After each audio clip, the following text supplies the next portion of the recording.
রাজধানীর গুলশানে আইনমন্ত্রীর রাজনৈতিক কার্যালয়ে যৌথ সংবাদ সম্মেলন করেন সরকারের গুরুত্বপূর্ণ 4 মন্ত্রণালয়। এতে আইন, জনপ্রশাসন, শিক্ষা ও তথ্য মন্ত্রণালয়ের মন্ত্রী, প্রতিমন্ত্রী সহ সংশ্লিষ্ট কর্মকর্তারা উপস্থিত ছিলেন।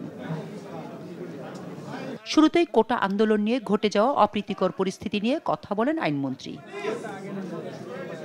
এরপর সরকারি চাকুরির সব ক্ষেত্রে নিয়োগ সংক্রান্ত কোটা সংস্কার প্রজ্ঞাপন তুলে ধরেন মন্ত্রী।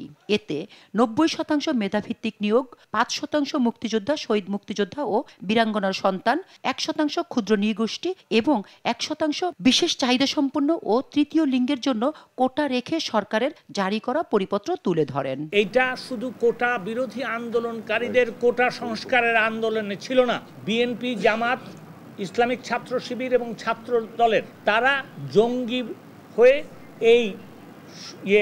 এই আন্দোলনে সংযুক্ত হয়ে দেশ নষ্ট করার চেষ্টা করছিল। এ সময় কোটা আন্দোলনকারীদের সব দাবি মেনে নেয়ার কথা তুলে ধরেন মন্ত্রী। কোটা সংস্কারের যে রায়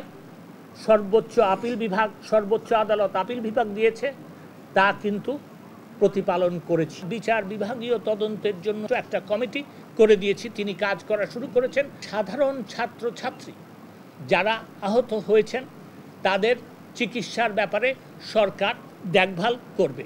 সাধারণ ছাত্রছাত্রী যারা এই কোটা বিরোধী আন্দোলন করছিলেন তাদের ব্যাপারে যদি কোনো মামলা হয়ে থাকে সেগুলি আমরা অবশ্যই দেখব।